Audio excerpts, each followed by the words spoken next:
PSSI sedang gencar memaksimalkan program naturalisasi pemain keturunan untuk timnas Indonesia. Para pemain yang dinaturalisasi merupakan sosok yang direkomendasikan oleh pelatih Shin Tae-yong. Naturalisasi diharapkan menjadi jalan tepat dalam jangka pendek demi membentuk timnas Indonesia yang lebih hebat.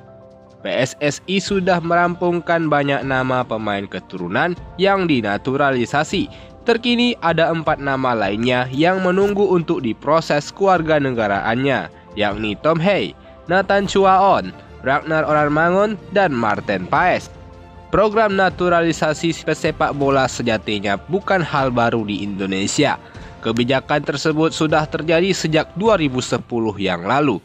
Saat itu Christian Gonzalez mendapatkan paspor Indonesia dan bisa membela tim Garuda di Piala AFF 2010. Bisa dibilang, Gonzalez menjadi salah satu di antara pemain naturalisasi yang cukup sukses saat berseragam timnas Indonesia. Terdapat hal yang membedakan pola naturalisasi yang dilakukan oleh PSSI tempo dulu dengan sekarang di bawah kepemimpinan Iwan Bule yang berlanjut ke Erick Thohir. Kendati demikian, program naturalisasi tidak selamanya membuahkan hasil manis untuk prestasi tim merah putih. Tidak sedikit pemain yang berkesempatan dinaturalisasi justru melempem dan tidak berkontribusi apapun untuk timnas Indonesia. Berikut ini ulasan menarik dari kami mengenai pemain-pemain naturalisasi yang gagal total untuk timnas Indonesia. Siapa sajakah mereka? Namun sebelum itu jangan lupa buat like serta subscribe channel Bung Bil supaya kalian tak ketinggalan berita-berita menarik seputar sepak bola Indonesia dan mancanegara. Yang pertama, Johnny van Beukering. Penyerang kelahiran 1983 itu sebetulnya punya karir yang tak buruk di Belanda. Secara keseluruhan, Van Beukering tampil dalam 173 pertandingan di Eredivisie dan Eerste Belanda. Dia juga pernah 2 kali menjadi juara di Liga Kasta kedua Belanda. Namun, ketika dinaturalisasi pada 2012, kondisinya sudah tak sama lagi. Saat itu, berat badan Van Beukering terbilang tidak ideal bagi pesepak bola profesional. Dia pun tak bisa berbuat banyak di Piala AFF 2012. Van Beukering sempat pensiun pada 2016, namun dia kembali dan sempat memperkuat beberapa klub sebelum benar-benar pensiun pada 2019. Kedua, Toni Kusel. Sama seperti Johnny van Beukering, Kusel juga mendapatkan paspor Indonesia pada 2012. Dia ikut berlaga bersama timnas Indonesia di Piala AFF 2012 yang digelar di Malaysia. Setelah itu, Kusel sempat menjalani karir di Liga Indonesia selama setahun selepas Piala AFF 2012. Dirinya bermain untuk Barito Putra hingga 2014. Namun, Kusel harus didepak tim berjuluk Laskar Antasari itu karena karirnya terus menurun. Padahal sang pemain sempat digadang-gadang menjadi pemain bintang. Kusel yang masih punya hubungan kerabat dengan Stefano Lillipali itu pun pensiun sebagai pesepak bola pada 2019. Dirinya hanya mencatatkan 4 caps untuk timnas Indonesia senior. Ketiga, Ruben Warbanaran. Selanjutnya ada Ruben Warbanaran. Ruben Warbanaran adalah pemain yang mendapatkan paspor Indonesia pada 2011. Saat itu, dirinya diproyeksikan untuk berlaga di SEA Games 2011 di mana Indonesia berstatus tuan rumah. Namun, karirnya bersama timnas Indonesia U23 hanya seumur jagung. Ruben Warbanaran gagal bersinar di tim Garuda Muda saat itu. Selepas SEA Games 2011, Ruben sempat bergabung dengan Pelita Jaya selama semusim hingga 2012. Sayangnya bersama Pelita Jaya, Ruben juga tidak tampil memuaskan. 2 tahun kemudian, Ruben dikontrak klub divisi terbawah Liga Jerman SV Honeywell Niedermorter. Di sana, Ruben hanya bermain sebagai pemain pengganti. Setelah itu karirnya tak lagi terdengar dan menghilang dari peredaran sepak bola hingga saat ini. Keempat, Sergio Van Dijk. Selanjutnya ada Sergio Van Dijk. Pada 2013, PSSI mengumumkan Van Dijk akan dinaturalisasi untuk memperkuat timnas Indonesia pada kualifikasi Piala Dunia 2014. Yakni pada 4 Maret 2013, dirinya lantas dipanggil untuk kali pertama tampil di kualifikasi Piala Asia 2015.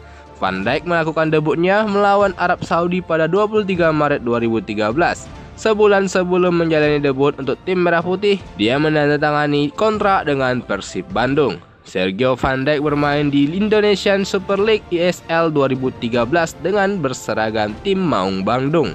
Dari 29 pertandingan yang dijalani, Van Dijk mencetak 21 gol dan 10 assist. Dirinya hanya tertinggal 2 gol dari Boaz Salosa selaku peraih sepatu emas. Sayangnya akibat masalah non-teknis terkait bisnis dan marketing, Sergio Van Dijk hanya bertahan semusim di Persib Bandung.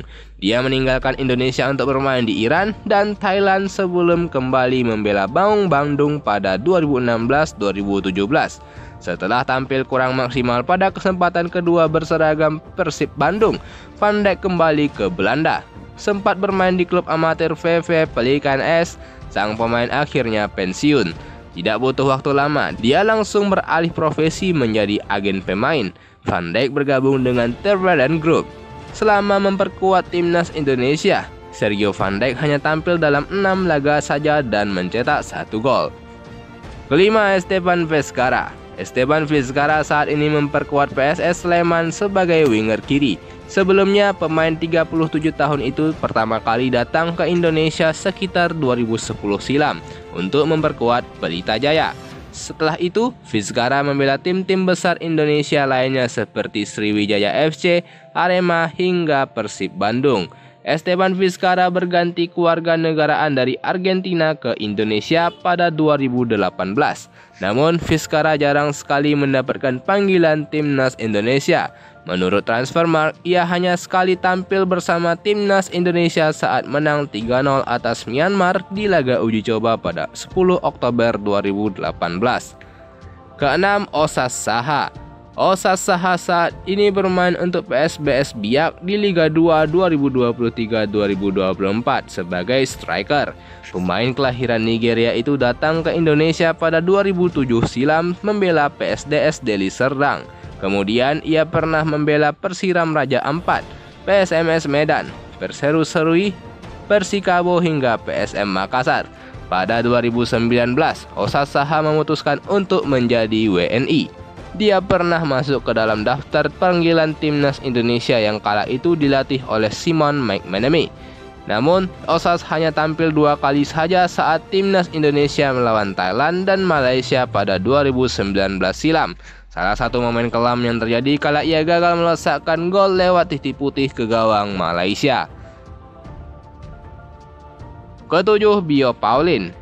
Bio Pauline adalah salah satu di antara pemain asing legenda Persipura Jayapura. Pemain asal Kamerun tersebut juga sudah mencicipi sejumlah gelar bergengsi di sepak bola tanah air, termasuk beberapa kali juara Liga Indonesia. Pada 2015, Bio Pauline akhirnya mendapatkan paspor Indonesia. Dirinya kemudian beberapa kali dipanggil ke timnas Indonesia. Namun setelah itu Indonesia harus dibekukan oleh FIFA. Hal itu membuat timnas Indonesia tidak bisa berlaga di ajang internasional. Kondisi tersebut membuat Bio Pauline tak pernah lagi mendapatkan panggilan ke tim nasional. Alhasil dirinya hanya mencatatkan 1 caps dengan tim Garuda. Terkini Bio Pauline sempat dikabarkan ikut nyalek pada pemilu 2024 yang lalu. Itulah tadi pemain naturalisasi yang gagal di timnas Indonesia. Bagaimana menurutmu, Bung? Silahkan tuliskan tanggapan kalian di kolom komentar. Dan jangan lupa buat like serta subscribe channel Bung Bil supaya kalian tak ketinggalan berita-berita menarik seputar sepak bola Indonesia dan mancanegara. Thank you.